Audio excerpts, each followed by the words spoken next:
अनिश्चितता सबके जीवन में होती है।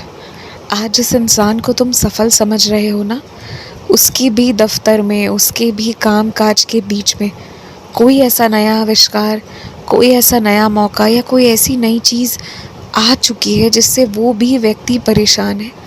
आगे क्या होगा, कैसे होगा, हो पाएगा या नहीं हो पाएगा, इस बात की चिंता मात्र तुम्हें नहीं है। इस चिंता से इस पृथ्वी पर मौजूद हर इंसान कभी ना कभी गुजरता है। और एक बात कहूँ, अगर ये विचार मन में आ रहा है, इसका मतलब है कि अब तुम अपने जीवन के प्रति सजग हो गए हो।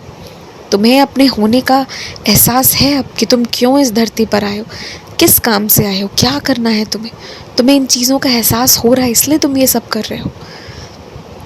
लेकिन अगर यही सब चीज़ें तुम्हें इतना तनाव में डाल रही हैं कि तुम जीने मरने पर आ रहे हो, तुम्हें दवाइयाँ खानी पड़ रही है, परेशान हो रहे हो, तो फिर तुम अपने खुद के साथ अत्याचार कर रहे हो। और ये मत करो। और समझो कि हर इंसान को इस विचार से कभी ना कभी गुजरना पड़ता है। और ऐसा विचार कोई ज़रूरी नहीं है कि जीवन में एक ही बार आएगा, कई बार आ सकते हैं कि अब क्या होगा, हो पाएगा या नहीं हो पाएगा। लेकिन याद रखो, जिसने तुम्हें जन्म दिया है, जिसने इस पृथ्वी पर भेजने का फ़ैसला किया था, जिसके तुम भक्त हो, जिसकी तुमने इतनी पूजा करी है, वो तुम्हें यूं ही नहीं छोड़ेगा, तुम्हें यूं ही अनदेखा नहीं करेगा। अटूट भरोसा है, श्रद्धा है, तो बस अपने काम करो। कभी कभी ये भावनाएं आनी ज़रूरी भी हैं, लेकिन इन सब की वजह से बीमार नहीं पड़ना है। इस चीज़ का ध्यान रखो। और हाँ, आज मैं तुमसे कह रहा हूँ, अब मैं तुम्हें रोज़ जिद नहीं करूँगा। और ये बात ज़िद की होनी भी नहीं चाहिए, ये स्वेच्छा से होनी चाहिए कि तुम मेरे भक्त हो, मेरी भक्ति करते हो, मुझे जो भी मानते हो, तुम कुछ भी मानने के नाते ऊदी किसी ना किसी रूप में तुम्हारे पास हमेशा होनी चाहिए। तुम ऊदी जल पियो, ऊदी का टीका मस्तक पर लगाओ, चाहे ऊदी की एक पैकेट लेकर चलो, पर ऊदी और तुम दोनों एक साथ संग में होने चाहिए। तुम्हारे और ऊदी में दूरी अच्छी बात नहीं होगी। तो इस चीज़ का ध्यान रखो। पता है तुम्हें मैंने ऐसा क्यों बनाया है कि तुम गलत चीज़ों का बर्दाश्त नहीं करते हो और उसका जवाब देते हो।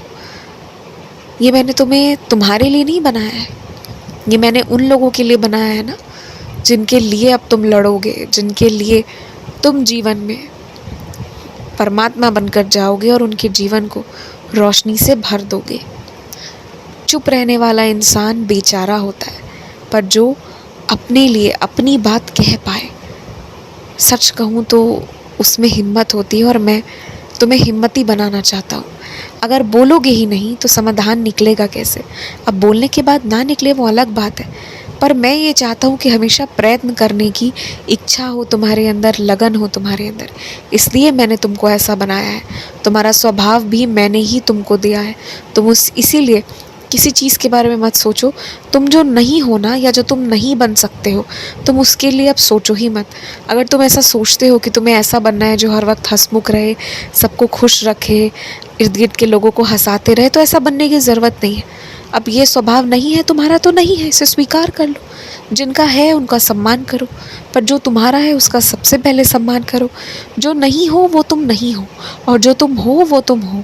और बस जो हो अब उसे स्वीकार करो।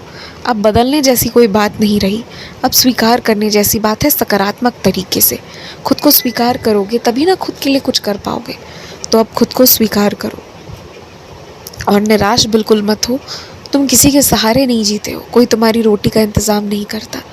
जो खाना मैं भेजता हूँ तुम वो खाते हो, और जिस दिन घर पे खाना बन जाने के बाद भी तुम नहीं खाते हो ना, नहीं खा पाते हो किसी भी कारण से, तो वो तब होता है जब मैं तुम्हें रोकता हूँ।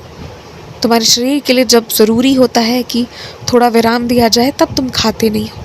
और नहीं तो मैं तुम्हारे लिए खाना भेजता हूँ। बाकी सारे लोग एक माध्यम है, एक ज़रिया है। बस कृपा मेरी है और तुम तक पहुँचती है, इतनी ही बात है। खूब खुश रहो, मुस्कुराते रहो, और हर चीज़ भूलना नहीं चाहिए। कुछ चीज़ों को याद भी रखना चाहिए। याद रखो कौन क्या किया है, इसे याद रखो। इससे परेशान मत हो, अपने आप को परेशान मत करो, पर याद रखो।